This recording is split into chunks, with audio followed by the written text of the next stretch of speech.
नमस्कार। आज मैं सुना रही हूँ बंकिम चंद्र चटर्जी की कहानी देवी चौधरानी का दूसरा भाग। इसके पहले की कहानी भाग 1 में है। नदी के किनारे पर एक बजरा बंधा हुआ था। बजरे के पास ही पेड़ के साथ एक छोटी सी नाव बंधी हुई थी। छत पर एक गलीचा बिछा हुआ था। उस पर एक सुंदर स्त्री बैठी हुई सितार बजा रही थी। जो लोग आए हुए थे उनमें से एक उठकर उस सुंदरी के पास गया और पूछा, क्या बात है? स्त्री बोली, क्या आंखें नहीं हैं? दिखाई नहीं देता? क्या वो आ रहा है? आदमी ने पूछा।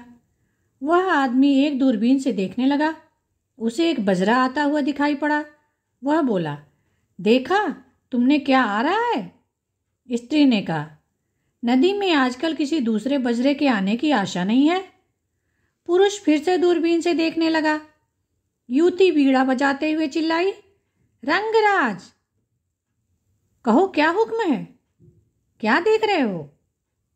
कितने हैं यही जानने की चेष्टा कर रहा हूं, रंगराज ने कहा। कितने हैं? पता नहीं चल रहा है, काफी नहीं है। क्या बजरा खोल दूं? खोल दो और छोटी नाव लेकर खामोशी से आगे बढ़ जाओ, स्त्री ने कहा।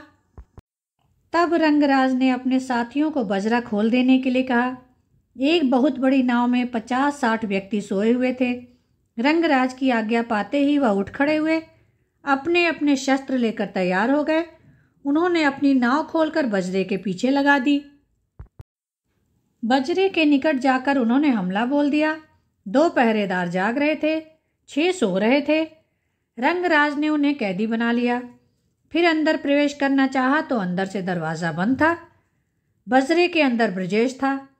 रंगराज ने जब दरवाज़ा खोलने को कहा तो भीतर से आवाज़ आई, कौन है?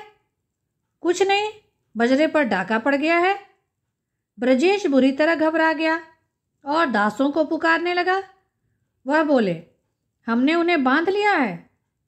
तुम आखिर हो कौन? डाकू, द्वार खोलो। क्यों खोलूं? ताकि हम आपका माल लूट सकें। हिम्मत है तो भीतर आकर दिखाओ, ब्रजेश ने भीतर से कहा।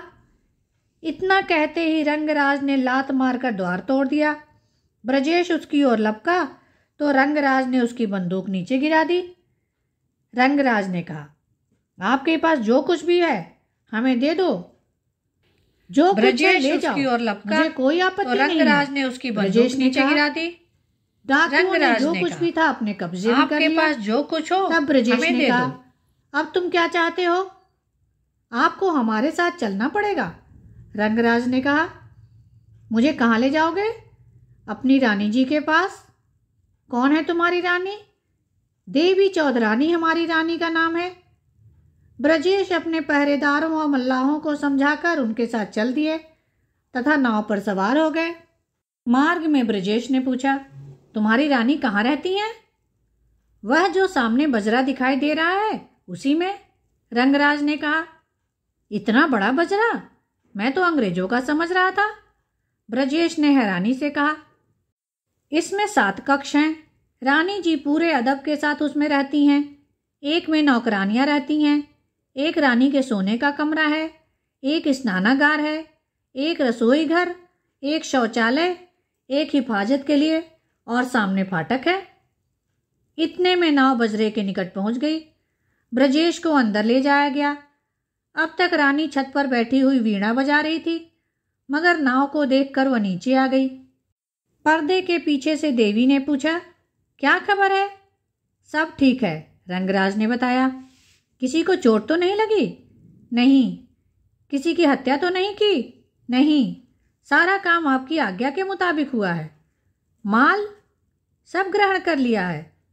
बाबू किधर है? मेरे साथ उपस्थित किया जाए। ब्रजेश नाव के दरवाजे पर आकर खड़े हो गए। देवी ने पूछा, तुम्हारा नाम क्या है? आपको क्या मतलब? आपको माल चाहिए था, वो मिल चुका है। नाम से तुम्हारा मूल्यांकन होगा, इसीलिए मुझे कैदी बनाया गया है। देवी पर्दे के पीछे खड़ी होकर रो रही थी। ब्रजेश ने कहा, यदि मैं कहूँ मेरा नाम दुखीराम है तो आप मान लेंगी? नहीं, यह तुम्हारा नाम नहीं है। तो फिर पूछने से क्या फ़ायदा? यह देखने के लिए कि आप सत्य बोलते हैं कि नहीं। मेरा नाम कृष्ण गोविंद दास है, झूठ है। दयाराम बख्शी है, यह भी झूठ है। तो ब्रजेश राय है, हाँ यह हो सकता है। तभी एक औरत उसके पास आई तो देवी बोली, अब मुझसे बात ना हो सकेगी, तू ही बात कर। वह औरत निशी थी। उसने पूछा, तो तुम्हारा नाम ब्रजेश राय है? जो भी हो, यदि आपको मेरा परिचय मालूम हो गया तो मुझे छोड़ने की जहमत करें। अपना कीमत चुकाकर तुम जा सकते हो। मेरे पास अब कुछ भी नहीं है। तो फिर जब तक कीमत नहीं चुकाओगे तब तक तुम्हें यहीं रहना पड़ेगा, निशी बोली। तभी एक औरत ने आकर कहा, रानी जी, अगर आप इसे 20 कानी कौड़ी में बेचें तो मैं खरीद लूं। ये रसोई का कार्य करा दिया करेगा। यह सब ब्रजेश सुन रहा था। फिर निशी बोली, मैंने आपको 20 कानी कौड़ी में बेच दिया, आप भीतर चले जाइए। ब्रजेश पर्दा उठाकर भीतर पहुंचा। वहां बहुमूल्य रत्नों से सजी स्त्रियों को देखकर आश्चर्यचकित रह गया। फिर एक आसन पर बैठी सुंदर युवती से बोला, मैं आपको क्या आशीर्वाद दूं? सुंदरी ने कहा, मैं रानी नहीं हूं। जिनसे मैं अभी अभी बात कर रहा था वो कहाँ चली गई? यह रसोई का काम करा दिया करेगा। वह तुम्हें भीतर आने को कहकर सोने चली गई। फिर निशी रानी से तुम्हें क्या काम है? तुम कौन हो? मैं तुम्हारी मालकिन। मेरी मालकिन? क्या भूल गए? मैंने अभी तुम्हें 20 कानी कौड़ी देकर खरीदा है, उस स्त्री ने जवाब दिया। यह तो ठीक है, पर मैं तुम्हें क्या आशीर्वाद दूं? आशीर्वाद भी विभिन्न तरह के होते हैं। औरतों के लिए विभिन्न होते हैं, विधवा के लिए और तरह का, सधवा के लिए और तरह का। शीघ्र मरूं, यही आशीर्वाद दो, वह बोली। ऐसा आशीर्वाद मैं किसी को नहीं देता। तुम्हारी आयु 100 साल की हो, ब्रजेश ने कहा। नाम क्या है तुम्हारा? सुंदरी ने कहा। अभी तो बताया था, ब्रजेश राय। मैं आपको क्या कहकर पुकारूं? ब्रजेश ने पूछा। मैं तुम्हें रामधन तथा तुम मुझे मालकिन कहकर पुकारना। आशीर्वाद भी विभिन्न प्रकार के होते हैं। जात तो बताओ। औरतों के लिए विभिन्न प्रकार के होते हैं। मैं विधवा के लिए और तरह का, इससे क्या फर्क पड़ता है? किसी और तरह का। राढ़ी कुलीन हो अथवा वंशज, ये सब बातें शादी के लिए पूछी जाती हैं, मगर मैं तो विवाहित हूं। तो क्या कुलीन हो तो एक से अधिक शादियां करने का अधिकार है? ब्रजेश भांप गए कि यह जानी पहचानी है, मगर कौन है यह नहीं जान सके। उन्होंने उसके मुख का रुमाल हटा दिया और हैरानी से बोले, सागर, तुम यहाँ कब और कैसे? सागर ने पूछा, तुम बताओ, तुम यहाँ किस तरह? मैं यहाँ बंदी हूँ। मैंने अपनी मर्जी से देवी रानी की सहायता ली है। तभी वहाँ निशी आ गई। उसने ब्रजेश से बताया, अब आपको पता चल गया कि डाका क्यों डाला गया था। अब बताइए, सागर को अपने साथ ही ले जाएंगे या इसे पिता के घर लौटना पड़ेगा?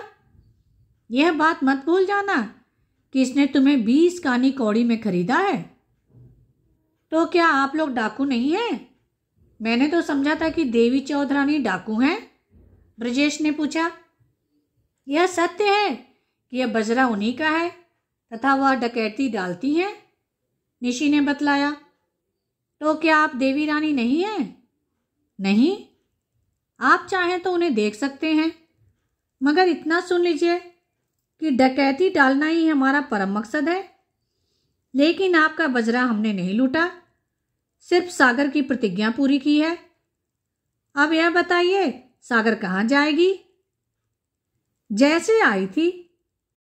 आई तो रानी जी के साथ ही थी। मैं भी तो सागर के पास से आया था, वहां तो रानी जी नहीं थी। आपके आने के पश्चात आई थी। इतनी जल्दी कैसे आ गई? हमारी नाव काफी तेज चलती है। तो फिर आप नाव से ही सागर को वहां पहुंचा दें। अकेले जाने में लोग कुछ भी ऐतराज उठा सकते हैं, पर आपके साथ कोई ऐतराज नहीं उठाएगा, निशी बोली। ठीक है, आप नाव खोलने का हुक्म दें।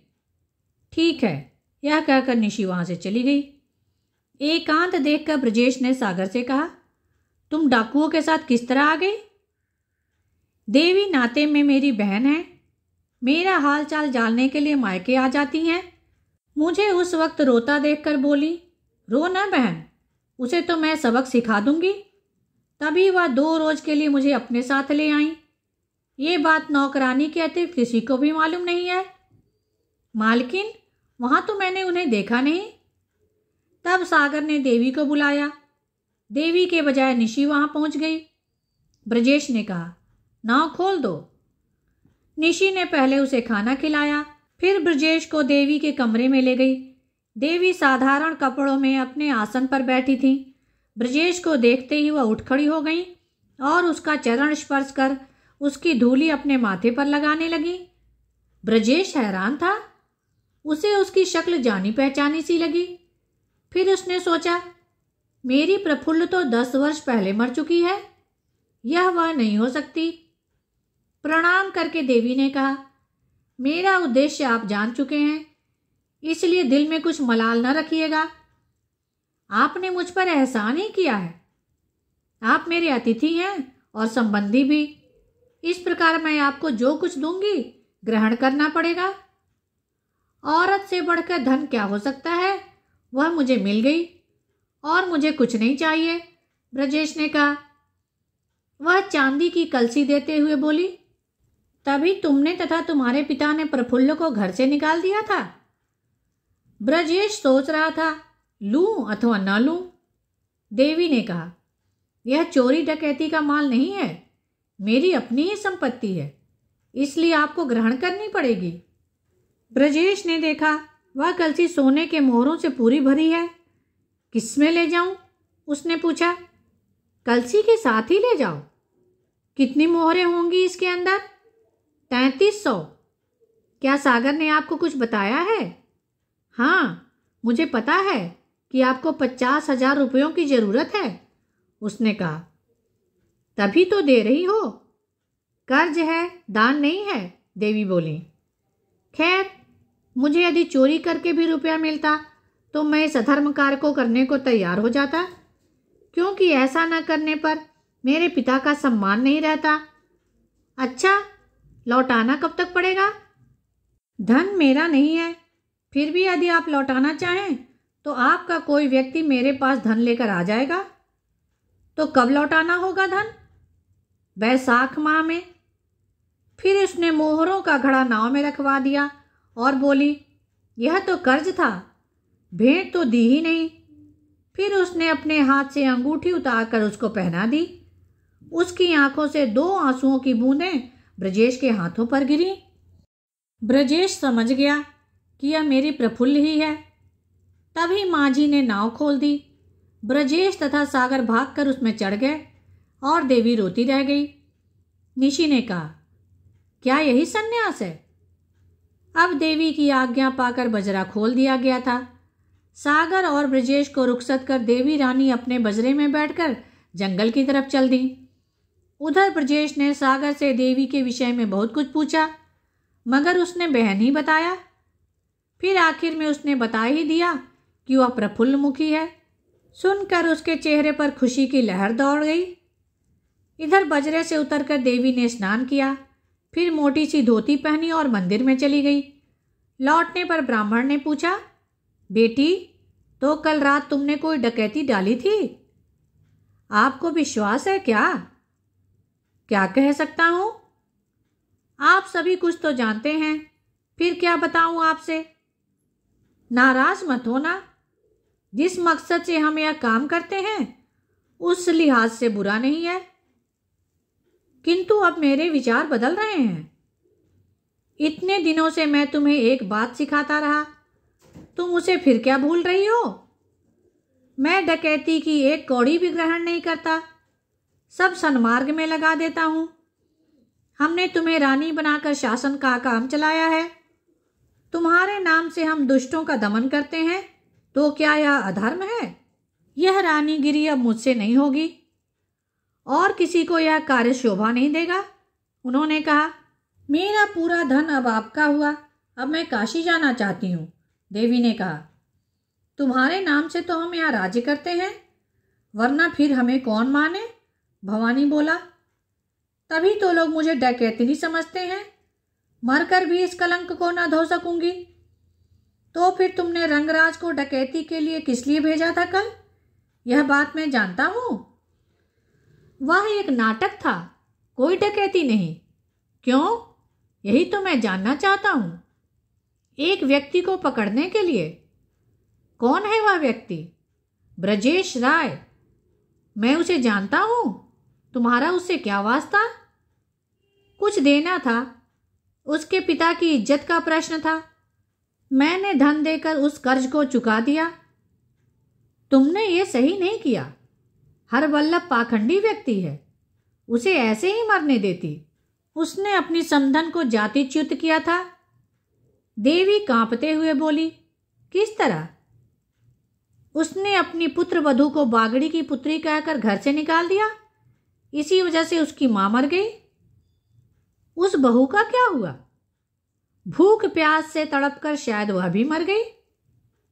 हमें इससे क्या, हमने तो पीड़ितों की मदद की है। इसमें नुकसान तो नहीं है, लेकिन आजकल तो बहुत से लोग मुसीबत में फंसे हैं, उन सभी का उद्धार होना चाहिए। तो आप उन सबों को यहां पर बुला लीजिए। नहीं, ऐसा नहीं होगा। अंग्रेजों को पता लग चुका है, वह इधर तुम्हारी तलाश में आ रहे हैं, इसलिए बैकुंठपुर के जंगलों में चली जाओ। अब देवी उठ खड़ी हुई, जंगल पार करके बजरे पर चढ़ गई तथा मल्लाहों से कहा, देवीगढ़ होते हुए बजरा ले चलो। अभी मेरे पास रुपया कम है, रुपया लेना होगा। रानी का जब दरबार लगता तो हजारों की संख्या में भीड़ उसकी जय जयकार करने के लिए एकत्रित हो जाती और रानी उनकी अवस्था के अनुसार उनको दान देती। कुछ दिन बाद रंगपुर में अंग्रेजों को मालूम हुआ कि रानी का दल बैकुंठपुर के जंगल में ठहरा है। वहां से डाकू अपार धनराशि लेकर अपने घरों को लौट रहे हैं। अंग्रेजों को विश्वास हो गया कि डाकू कहीं जरूर डाका डाले हैं।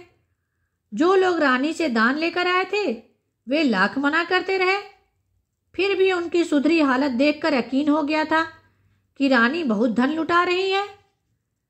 ब्रजेश जब अपने घर पहुंचा तो उसके पिता ने पूछा, रुपयों का इंतजाम क्या हुआ? ससुर तो नहीं दे सके। तो फिर रुपया नहीं लाए? वह चीखे। एक दूसरी जगह से पैसों का इंतजाम हुआ है। इसका मतलब मिल गए? उन्होंने कहा, हाँ। कहाँ से? शीघ्र बताओ। देवी चौधरानी से। अच्छा, वहां से किस तरह मिले? कुछ स्थिति ऐसी बन गई थी। लिखा पढ़ी हुई कि नहीं? पिता ने शीघ्र पूछा। नहीं। पाप की कमाई है, किंतु लेनी ही पड़ेगी, वरना फिर जेल की भी हवा खानी पड़ सकती है। बस एक ही भय है कि निश्चित समय पर नहीं लौटाया तो कहीं घर द्वार न लूट जाए। हरवल्लभ बोले। ब्रजेश चुप रहा। वापस कब करना होगा? उन्होंने पूछा। वैशाख माह की शुक्ल पक्षी सप्तमी के चंद्रास्त तक। कहाँ जाकर लौटाओगे तुम? सुधानपुर में कालका जी के किनारे अपने बजरे पर होगी, वहीं रुपया लौटाना है, ब्रजेश ने बताया। ब्रजेश चला गया। उसके जाने के पश्चात हरवल्लभ ने सोचा, जिस दिन इसका रुपया मैं वापस करूंगा उसी रोज इसे अंग्रेजों से पकड़वा दूंगा। उन्होंने यह बात अपने दिल में रखी, ब्रजेश को भी नहीं बताया। वैशाख शुक्ल पक्ष की सप्तमी धीरे धीरे निकट आ रही थी, पर हरवल्लभ को कोई फिक्र ही नहीं थी। ब्रजेश के जताने पर भी वह टाल जाते थे। हरवल्लभ दूसरे ढंग से रुपयों का प्रबंध करने गए थे। वह सीधे रंगपुर जाकर कलेक्टर से मिले। उस वक्त शांति के रखवाले यही लोग थे। हरवल्लभ ने कहा, मैं रानी देवी चौधरानी को पकड़वाऊंगा, मुझे क्या उपहार दोगे? वह बहुत प्रसन्न हुआ। उसने इनाम की बात भी स्वीकार कर ली। 500 व्यक्ति उसे लेकर फौज सहित देवी को पकड़ने चल दिए। उधर देवी निशी और दीवा के बजरे की छत पर बैठी ब्रजेश की प्रतीक्षा कर रही थी। देवी को पहले ही मालूम हो चुका था कि अंग्रेज सिपाही उसे पकड़ने आ रहे हैं, इसलिए उसने सभी डाकुओं को वहां से तुरंत हटा दिया था। देवी ने उन दोनों को भी भाग जाने को कहा, क्योंकि अंग्रेजों की नाव वहां से आती हुई दूरबीन से दिखाई पड़ रही थी। पर वह दोनों बोली, यदि मरना है तो तीनों साथ मरेंगे। इतने में देखा कि विपरीत दिशा से एक दूसरी नाव दौड़ती हुई चली आ रही है। देवी ने दूरबीन से देखा। उसने कहा, तुम दोनों नीचे चली जाओ, वो आ गए शायद। वे दोनों तुरंत नीचे बजरे में चली गईं। तभी ब्रजेश की नाव बजरे से आकर लगी। देवी ने निकट आकर उसके चरण छुए। ब्रजेश बैठता हुआ बोला, आज रुपया नहीं आ सका, 2-4 दिन में इंतजाम कर दूंगा। भाड़ में जा रुपया, उन्हें मेरे ना होने पर निर्धनों में बांट देना, मुझे ही मिल जाएगा, देवी ने कहा। ब्रजेश राय ने उसका हाथ थामते हुए कहा, प्रफुल्ल मुखी, तुम्हारा रुपया। इतना सुनते ही प्रफुल्ल की आंखों से आंसू टपकने लगे। ब्रजेश की आंखों में भी आंसू छलक पड़े थे। ब्रजेश ने आंसू पोंछकर कहा, 2 पत्नियों के होते हुए भी मैं तुम्हारी याद को हृदय से न निकाल सका। तुम्हारी मृत्यु का समाचार पाकर मुझ पर क्या गुजरी तुम नहीं जानती। तुम्हें पाने की जितनी प्रसन्नता हुई उतना मुझे दुख भी है कि तुम इतना नीच काम करती हो। क्या तुम मुझे डकैतनी समझते हो? और नहीं तो क्या, मैं डकैती नहीं करती। फिर उसने आरंभ से आखिर तक की पूरी घटना ब्रजेश को बता दी। ब्रजेश ने सुनकर राहत की सांस ली। प्रफुल्ल मुखी ने कहा, शायद आपको विश्वास ना आ रहा होगा। अविश्वास की तो गुंजाइश ही नहीं है। ब्रजेश ने खुश होकर कहा तो उसकी भी जान में जान आ गई। तभी बंदूक से गोली चलने की आवाज सुनाई दी। ब्रजेश आवाज सुनकर आश्चर्यचकित रह गया। उसने देखा दूर से 5 नाव दौड़ती हुई आ रही है। वह सिपाहियों से भरी हुई है। इधर स्थल सेना भी आ पहुंची। ये सारी नावें किसकी हैं? तुम यहां से जल्दी निकल जाओ, प्रफुल्ल बोली। पहले ये बताओ, ये नाव किसकी है? नाव में सवार अंग्रेजों के सिपाही हैं, उसने कहा। ये सिपाही तुम्हें पकड़ने आ रहे हैं? वह चुप रही। ब्रजेश ने कहा, लगता है तुम्हें पहले से ही इसकी सूचना थी। हाँ, तुम सही कहते हो। मेरे जासूस हर जगह घूमते हैं, उन्होंने ही मुझे सूचना दी थी। यह सूचना यहाँ आने के पश्चात मिली थी या पहले? मैं तो पहले से ही इस बात को जानती थी। तो फिर तुम यहाँ क्यों आ गई? आपके आखिरी दर्शनों के लिए। तुम्हारे शेष अनुचर कहाँ हैं? उन्हें मैंने पहले ही भेज दिया था ताकि वह अपनी जान न गंवा बैठे, प्रफुल्ल मुखी ने कहा। तो आज तुम बंदी बनकर रहोगी? आपके दर्शन करके अब मैं खुशी से मर सकती हूँ। अब जीने की कोई तमन्ना भी नहीं रही। यहां से बचकर मेरे साथ चलकर अब तुम मेरी गृहस्थी संभालना, ब्रजेश ने कहा। तुम सत्य कह रहे हो? मैं प्रण करके कहता हूं, उसने यकीन दिलाया। आपके पिताजी क्या सोचेंगे? उनकी फिक्र तुम मत करो, प्रफुल्ल मुखी ने कहा। अब बचने का कोई मार्ग नजर नहीं आता। तुम नाव में निशी और दीवा को लेकर यहां से निकल जाओ। ब्रजेश ने नाव वाले मल्लाहों को भाग जाने के लिए कहा, क्योंकि वो नहीं चाहता था कि वह भी पकड़े जाएं। नाव जाती देखकर प्रफुल्ल मुखी ने कहा, आप वापस नहीं गए? मैं तुम्हारा पति हूं, सुख दुख दोनों में ही तुम्हारा साथी हूं, सुख दुख दोनों में ही तुम्हारा धर्मता संरक्षक हूं। तुम्हारी मदद न करूं तो तुम पर दुख आ पड़ेगा। फिर मुझे आत्मरक्षा की चेष्टा करनी पड़ेगी। अब मैं तुम्हें एक बात और बताना चाहती हूं। मेरे ससुर भी उनके साथ हैं, उन पर कोई मुसीबत आ सकती है, प्रफुल्ल ने कहा। ब्रजेश को उसकी बात पर विश्वास आ गया था। उसने कहा, प्रफुल्ल मुखी, तुम्हारी या मेरी जान भले ही न बचे, मगर हमें पिताजी की रक्षा तो करनी ही पड़ेगी। उसी वक्त जंगल में तूरे नाद हो उठा और दोनों चौंक पड़े। देवी ने पुकारा, निशी। निशी छत पर चढ़ गई। देवी ने पूछा, यह भेरी किसने छेड़ी है? उन्हीं दाढ़ी वाले बाबा जी ने छेड़ी है। क्या रंगराज? देवी ने पूछा। और नहीं तो क्या, किंतु उसे तो मैंने आज सुबह देवीगढ़ भेज दिया था। लगता है बीच में से लौट कर आ गए हैं, निशी बोली। तो फिर उन्हें शीघ्र बुलाओ। निशी ने नीचे जाकर बांसुरी उठाई तथा मल्हार छेड़ दिया। शीघ्र ही रंगराज बजरे पर आ पहुंचा तथा देवी को प्रणाम किया। ब्रजेश ने देखा बहुत से सैनिक जंगल से निकलकर उनकी तरफ बढ़ रहे हैं। उसने निशी से पूछा, ये सब किसके सिपाही हैं? यह हमारे ही बरकंदाज हैं। मालूम होता है कि रंगराज हमारी मदद के लिए इन्हें लेकर आया है। देवी ने रंगराज से पूछा, तुम यहां कैसे? मैं देवीगढ़ जा रहा था। मार्ग में महाराज भवानी ठाकुर से मुलाकात हो गई। उन्हीं से मालूम चला अंग्रेजी सिपाही आपको गिरफ्तार करना चाहते हैं। इसीलिए उन्हीं के हुक्म पर मैं आपकी मदद के लिए बरकंदाजों को लेकर आ पहुंचा। देवी ने पूछा, उस जंगल के अंदर अंग्रेजों के सिपाही हैं? उन्हें हमने घेर लिया है। महाराज किधर हैं? वह बरकंदाजों को लेकर बाहर आ रहे हैं। गिनती में कितने होंगे? देवी ने पूछा। 1000 के लगभग। दुश्मनों की संख्या कितनी होगी? 500 के लगभग अनुमान लगा है, उसने बताया। इन 1500 सिपाहियों में युद्ध होने में कितने मरेंगे? देवी ने रंगराज से पूछा। 200-400 मर भी सकते हैं।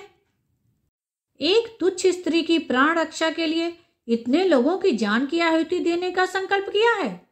क्या तुम्हें धर्म का जरा भी ज्ञान नहीं है? देवी ने कहा। आपके बच जाने से सैकड़ों को जीवन दान भी मिलेगा।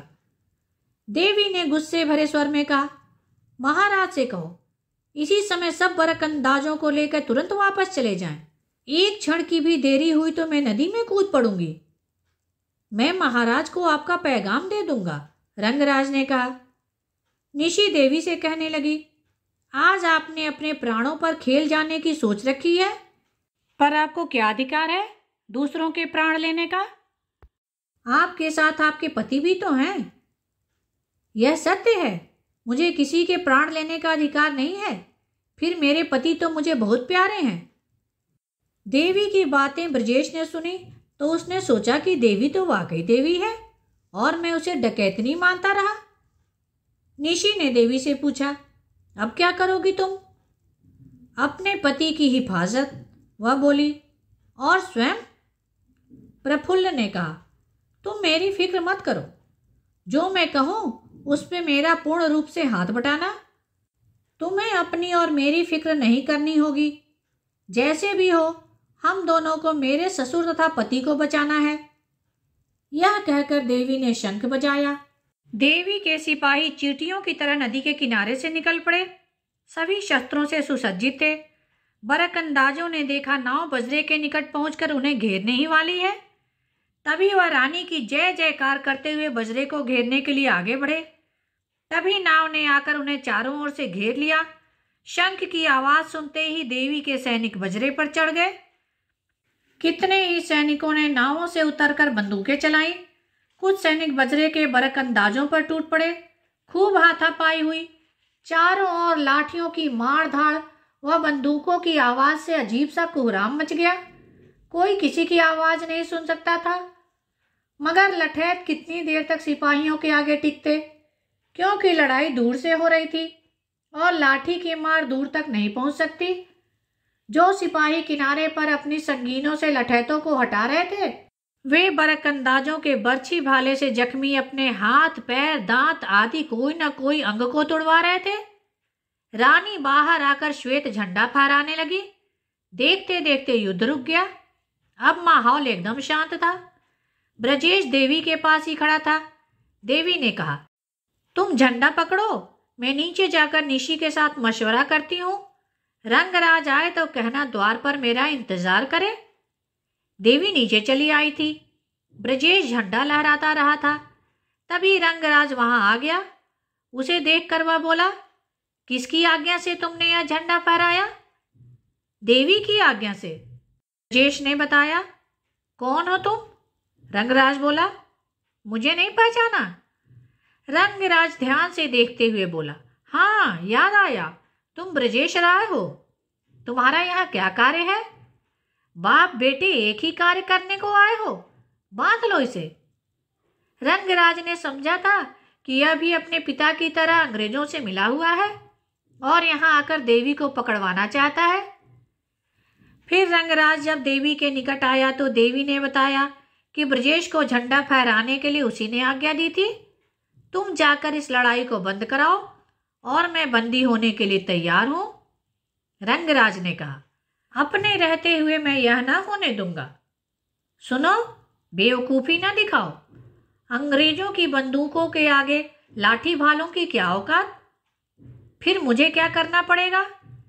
देवी ने कहा, तुम उनसे कहना कि खुद गिरफ्तार हो जाएंगी, किंतु एक शर्त पर, तुम बजरे पर हाथ ना लगाओगे। उसको छूते ही रानी प्राण त्याग देगी। रंगराज समझ गया इसमें रानी की कोई चाल है, इसलिए वह जाने को सहमत हो गया। देवी ने पूछा, भवानी ठाकुर कहाँ हैं? वे नदी के किनारे पर बरक अंदाजों को साथ लेकर युद्ध कर रहे हैं। मेरी बात उन्होंने नहीं मानी। उनसे कहो कि वो फौरन युद्ध बंद करें और उचित जगह पर लौट जाएं। मेरी फिक्र ना करें। इधर भवानी से रुखसत होकर रंगराज सफेद झंडा ले अंग्रेज कप्तान के पास जा पहुंचा। उसे किसी ने टोका नहीं। श्वेत झंडा देखकर अंग्रेज अफसर ने कहा, क्या रानी बंदी होना चाहती हैं? हाँ, किंतु एक शर्त पर, अगर आप बजरे पर हाथ न लगाएं, न ही किसी को पकड़ें। साहब ने कहा, शांति शांति, अब हम लड़ाई नहीं करेंगे। तुम लोगों के साथी तो भाग रहे हैं, चलो हम चलते हैं रानी के पास। जब साहब रंगराज के साथ बजरे पर पहुंचे तो उन्होंने एक कक्ष में प्रवेश किया। वहां निशि तथा दीवा श्रृंगार किए हुए सोने के गहनों से सजी बैठी थी और एक कोने में साधारण रूप में देवी बैठी हुई थी। साहब ने पूछा, रानी कौन है? निशि बोली, रानी मैं हूं। दीवा हंसती हुई कहने लगी, रानी ये नहीं, मैं हूं। यह तो मेरी बड़ी बहन है। साहब झुंझलाकर बोला, क्या तमाशा है? अब रंगराज तुम ही बताओ, देवी कौन है? रंगराज ने निशि की तरफ इशारा किया। तभी देवी वहां आकर बोली, मैं हूं देवी चौधरानी। साहब ने कहा, तुम देवी नहीं हो, तुम तो इनकी नौकरानी हो। इनमें से एक रानी है। फिर हरवल्लभ को पहचान के लिए बुलाया गया, किंतु देवी को वह भी ना पहचानता था। वह आश्चर्य में पड़ गया। तब ब्रजेश भी वहां पहुंचा। दीवा ने कहा, इनके लड़के से पूछिए, वह देवी को पहचानता है। हरवल्लभ आश्चर्यचकित होकर बोला, ब्रजेश? जी हाँ, दीवा ने कहा। और यहाँ किस प्रकार? हरवल्लभ ने पूछा। साहब ने ब्रजेश से पूछा, क्या तुम देवी को पहचानते हो? हाँ, जानता हूं। कौन है देवी चौधरानी? इनमें से कोई भी नहीं। साहब क्रोध से दहाड़े, क्या बक रहे हो? ये तीनों ही उनकी नौकरानियां हैं। तुम उसे पहचानते हो? खूब अच्छी प्रकार। तो फिर हमें यहाँ की पूरी तलाशी लेनी पड़ेगी। यह सुनते ही ब्रजेश ने एक घूंसा साहब के जड़ दिया। हरवल्लभ चीखे, सत्यानाश, ये क्या किया तूने ब्रजेश? तभी जमादार ने आकर तूफान की खबर दी। कमरे के अंदर शंख ध्वनि कर रहा था। तभी शंख बजा बजरे की रस्सी मल्लाहों ने खोल दी। माझी ने पतवार संभाल ली। उस वक्त तेज तूफान के झोंकों से बजरा घूमकर 50 हाथ दूर चला गया और तूफान की तरह झुक गया। डूब जाने का खतरा पैदा हो गया। सभी लोग इधर उधर लुढ़कने लगे।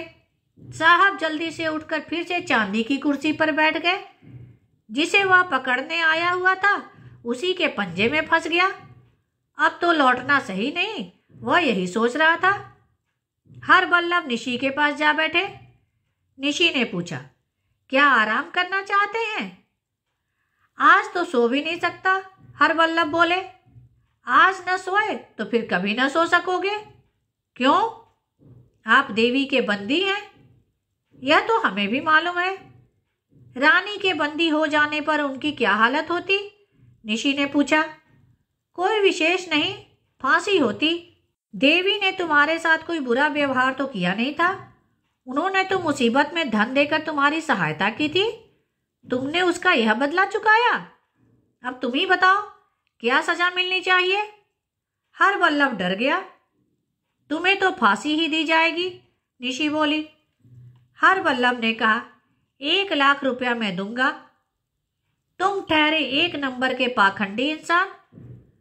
लो, मैं कसम खाता हूं। नहीं, पहले ब्रजेश के सिर पर हाथ रखो। अच्छा, स्वीकार है, पर मुझे बचा लो। चलो, शपथ रहने दो। हम लोगों में कुलीन कन्या को मुश्किल से वर मिलता है। मैं कुलीन कन्या हूं, मुझे तो वर मिल गया है, मगर मेरी छोटी बहन की शादी नहीं हो सकी अभी तक। आयु कितनी है? हरवल्लभ ने पूछा। 25-30 के लगभग, निशी बोली। कुलीन घरों में ऐसी बहुत लड़कियां हैं, किंतु अगर उसकी शादी न हुई तो नीच के घर चली जाएगी। अगर तुम उससे विवाह कर लो तो हमारे खानदान की इज्जत बच जाएगी। निशी ने चाल चली। हरवल्लभ ने सोचा, जान तो बचेगी। वह बोला, मैं अब बूढ़ा हो गया हूं, मेरी उम्र शादी की नहीं है, मेरे लड़के से कह दो। निशी भी यही चाहती थी। उसने पूछा, क्या ब्रजेश यह बात मान जाएगा? मैं अगर कहूं तो वह क्या नहीं करेगा? तो कल सुबह ही उसे यह बता देना। मैं तुम्हें पहले ही घर भेज दूंगी, तुम बहू के आदर सत्कार का इंतजाम जाकर वहां करना। हरवल्लभ ने कहा, तुम अपनी रानी को यह बात बता देना। निशी बोली, मैं उन्हीं के पास जा रही हूं। यह कहकर निशी दूसरे कमरे में चली गई। साहब ने हरवल्लभ से पूछा, वह स्त्री तुमसे क्या कह रही थी? कुछ नहीं। फिर तुम रो क्यों रहे थे? नहीं तो। बंगाली बहुत झूठ बोलते हैं, साहब बोले। तूफान रुक गया, नाव किनारे लग गई। देवी ने बजरे की खिड़की से बाहर देखते हुए कहा, आज है अच्छी सुबह। सुप्रभात तो तब होगा जब प्रफुल्ल ससुराल जाएगी, निशी बोली। अभी इस काम में देर है, बजरा बांधने को कहो, देवी ने निशी से कहा। हुक्म पाकर बजरा बांध दिया गया। देवी ने रंगराज से पूछा, हम कितनी दूर निकल आए? 1 रात्रि में 4 दिन का सफर तय कर लिया है, रंगराज ने कहा।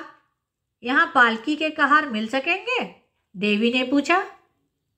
जल्दी क्या है? साहब को फांसी दी जाएगी।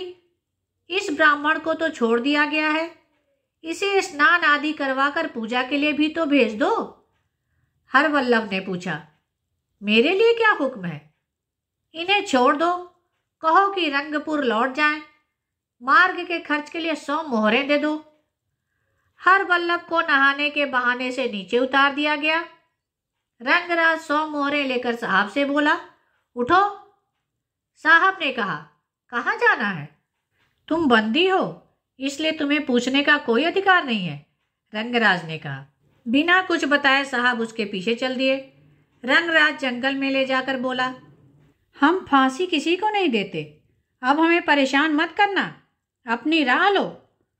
साहब हैरान रह गया। रंगराज ने कहा, रंगपुर यहाँ से काफी दूर है, तुम्हारे राह खर्च के लिए देवी ने 100 मुद्राएं दी हैं। साहब मोहरें लेकर कहने लगा, इतना बहुत है, ऋण रहेगा। कोई घायल हो गया हो तो हमारी रानी के पास भेज देना, उसे भी दान मिलेगा, रंगराज ने कहा। साहब विश्वास नहीं कर सका और चुपचाप चल दिया। इधर रंगराज पालकी व कहार का प्रबंध करने चल पड़ा। इधर ब्रजेश देवी के पास आ बैठा। देवी ने कहा, अच्छा हुआ तुम यहाँ आ गए, बिना तुम्हारे मैं कुछ नहीं कर पाऊंगी। तुम्हारे कहने के अनुसार देवी तो मर गई है, प्रफुल्ल मुखी भी रहे या देवी के साथ चली जाए। ब्रजेश ने सम्मान से उसका चेहरा चूम लिया। तुम मेरे घर पर चलो, नहीं तो मैं नहीं जाऊंगा। मगर ससुर क्या कहेंगे? उन्हें मैं मना लूंगा, पहले उन्हें तुम घर भेज दो। हरवल्लभ नहा कर आए तो निशी ने जलपान करने को कहा। तब हरवल्लभ ने पूछा, ब्रजेश किधर है? निशी ब्रजेश को बुला लाई। हरवल्लभ ने निशी की बहन की बात ब्रजेश को अच्छी तरह समझा दी तो उसने कहा, जैसा आपका हुक्म। हरवल्लभ जलपान करके वापस लौट गए। उसके जाने के पश्चात ब्रजेश ने निशी से पूछा, तुम्हारी छोटी बहन कौन सी है?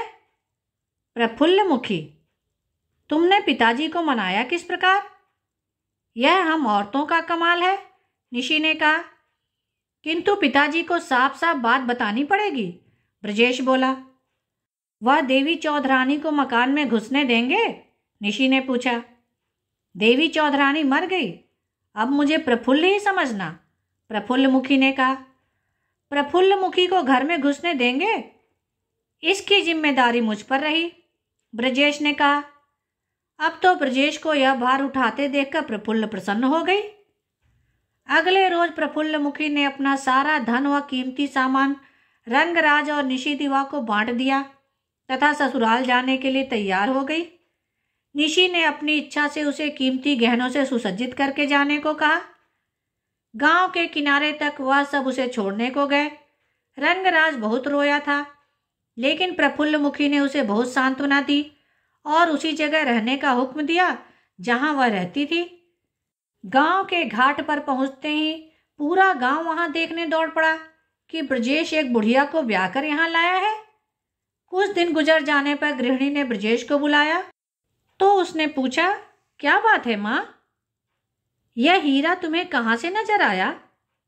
नया नहीं, पुराना हीरा है। अरे, खोया हुआ धन पा गया? यह कहते हुए गृहिणी की आंखों में आंसू आ गए। किंतु माँ, बाबूजी से मत कहना, उनकी चिंता मत करना, उन्हें मैं समझा दूंगी, माँ ने तसल्ली देते हुए कहा। एक दिन अवसर पाकर गृहिणी ने हरबल्लभ को सब कुछ बता दिया। कहा, नई बहू नहीं, यह बड़ी बहू है। हरबल्लभ चौंक पड़े।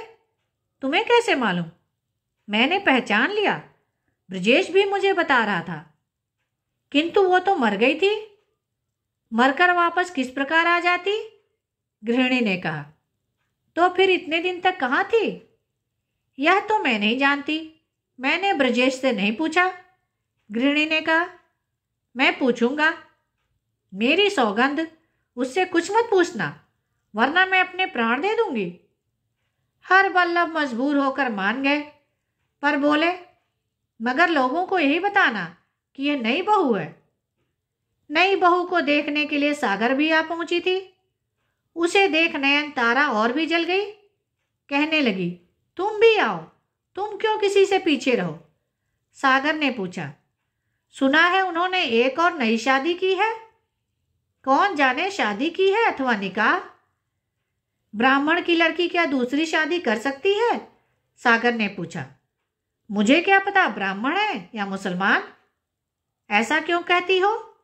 कुल मर्यादा की हिफाजत तो करनी ही है, सागर ने कहा। जिसके घर बुढ़िया बहू आए उसका क्या सम्मान भला। कितनी आयु होगी? सागर ने पूछा। तेरी माँ जैसी ही होगी।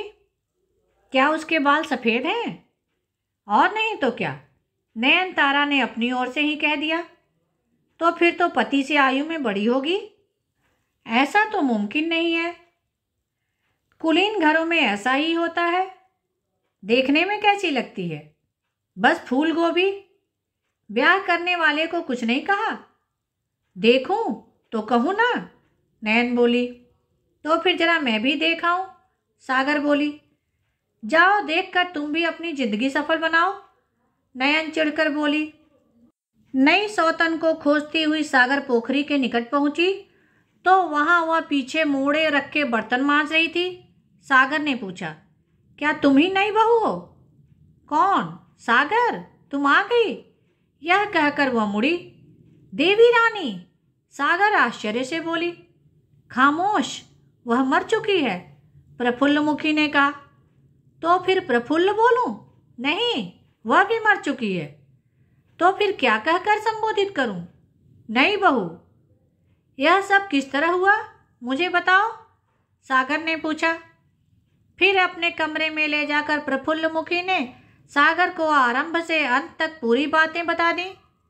इसी तरह कई महीने गुजर चुके थे। प्रफुल्ल मुखी ने पूरा घर संभाल रखा था। अब वह सागर के बच्चे को खिलाने के सिवा और कुछ नहीं करती थी। सास ससुर भी उसकी राय के बगैर कुछ नहीं करते। घर वालों की यह स्थिति हो गई थी कि जिस दिन प्रफुल्ल मुखी न होती उस रोज उन्हें भरपेट भोजन नहीं मिलता। प्रफुल्ल मुखी अब नयन के बच्चों को भी ठीक से पालने लगी थी। मगर अब वह अधिक मायके नहीं जाती थी, क्योंकि प्रफुल्लमुखी के बिना वह जिंदा नहीं बच सकती थी। एक रोज हरवल्लभ भी इस संसार से विदा हो गए। ब्रजेश ने प्रफुल्ल को 50,000 रुपये वापस लौटा दिए थे। उसने उन पैसों की एक अतिथिशाला बनवा दी तथा उसका नाम देवी निवास रखा। वक्त आने पर प्रफुल्ल भी परलोक सिधार गई। रंगराज दिवा निशी श्री कृष्ण भगवान के मंदिर के अंदर प्रसाद रखकर अपना जीवन गुजार कर रहे थे।